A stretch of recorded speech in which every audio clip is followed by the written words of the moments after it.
말씀드렸고요. 두 번째가 다양성입니다. 아까 말씀드렸죠.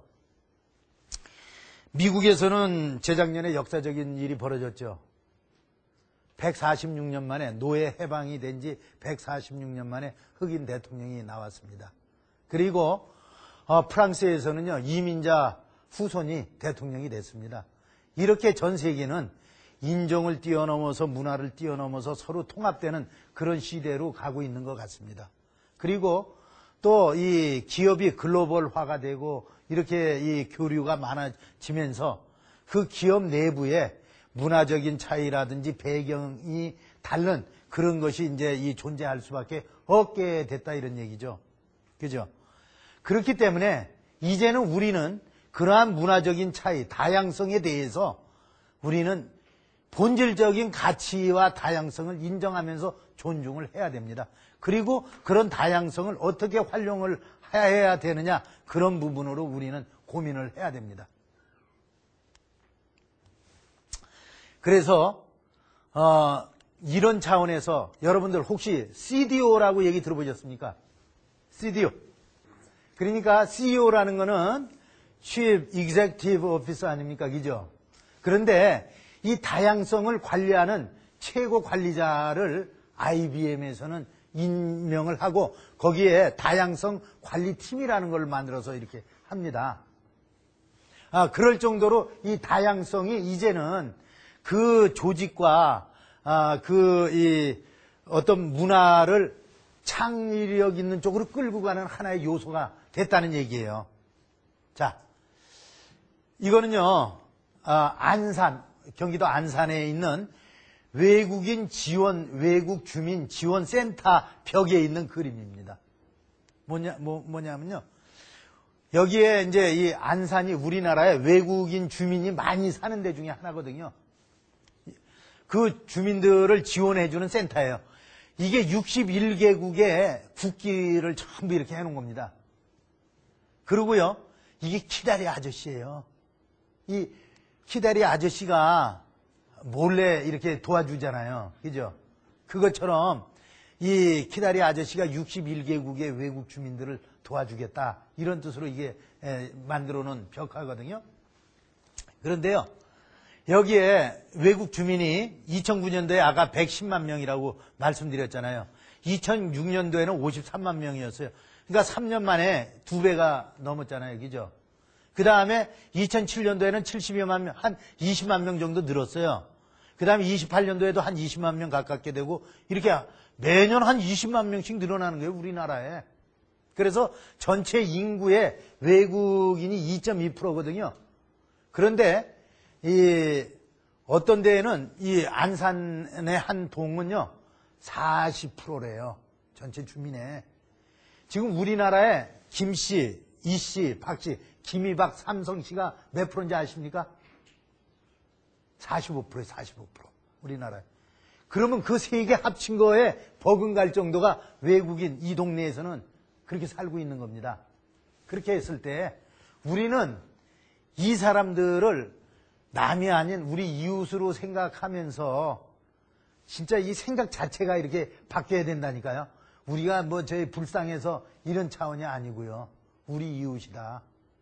우리가 같이 가지 않으면은 우리나라의 경쟁력에 문제가 있다. 이런 쪽으로 이제 생각을 바꿔야 됩니다. 자, 그 다음에 이제 이 글로벌 리더, 여러분들이 글로벌 리더가 되려고 그러면은 창의력 말씀드렸고 다양성 말씀드렸어요. 세 번째, 커뮤니케이션입니다. 커뮤니케이션 세 가지가 있어요. 첫 번째로는 조직 내부에서의 커뮤니케이션입니다. 두 번째로는 그 조직을 둘러싸고 있는 환경과의 커뮤니케이션입니다. 세 번째는 그 조직을 그 사회의 이론으로 들어가 있으면서의 커뮤니케이션, 이 세 가지인데요. 우선 조직 내부에서의 커뮤니케이션을 보면요. 이게 잭 웰치입니다. 제너럴 일렉트릭의 전 회장.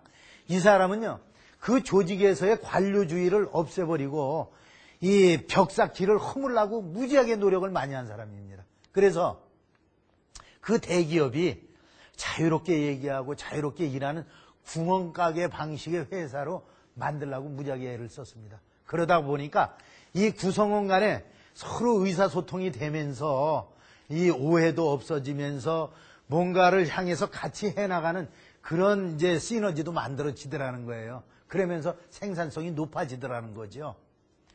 세계적인 혁신 업체, 혁신 기업이 구글 아닙니까? 그죠? 이 구글에서는요, 업무 시간의 20%를 자기의 창의성을 위해서 독자적으로 쓰라고 이렇게 권유를 하고 있습니다.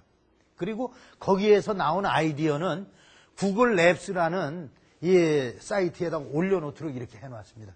그래 놓고 거기에 올려진 그런 아이디어를 가지고 직원들끼리 투표를 해서 제일 많은 표를 얻는 그거를 프로젝트로 잡아가지고 실제적으로 이제 만드는 겁니다. 제품을. 그렇게 해서 성공한 첫 번째, 제일 성공한 게 스트리트 뷰라고 아시죠? 알죠? 예. 지역 검색 서비스 아닙니까? 그죠? 이것이 그렇게 만들어진 거예요. 그러니까, 이 구글은, 서로 커뮤니케이션 하면서 아이디어를 하나로 만들고, 이 관심사항을 공유하면서 혁신하고 창조를 해 나가고 있다. 이런 얘기죠. 이렇게 조직 내부에서의 커뮤니케이션이 중요하다는 얘기입니다. 결국 이것도 창의성으로 연결이 된다는 얘기죠. 그 다음에 주변 환경과의 커뮤니케이션입니다. 옛날에는 지금도 대부분이 많은 업체들이 이러는데 고객 만족 차원에서 고객 만족도나 조사하고 뭐 이런다고요. 그게 아니고요. 이제는 이 기업을 둘러싸고 있는 주변 환경, 고객은 물론이고 그 다음에 공급하는 사람도 그렇고 그 다음에 거기에 정부도 그렇고 이 주변의 이해 집단도 그렇고요.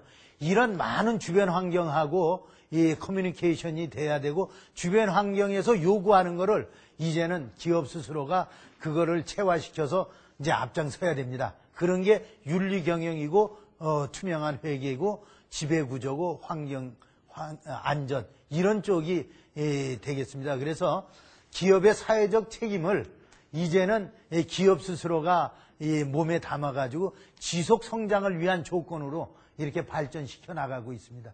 그러니까 여러분들께서 기업 하나만 볼 게 아니라 앞으로는 기업을 둘러싸고 있는 환경하고도 커뮤니케이션을 해야 된다 이겁니다. 그 다음에 커뮤니케이션의 이제 최종 결정판 이겁니다. 이 기업이 있는 그 사회의 하나의 시민이 돼야 된다는 겁니다. 그것이 기업 시민이라는 거죠.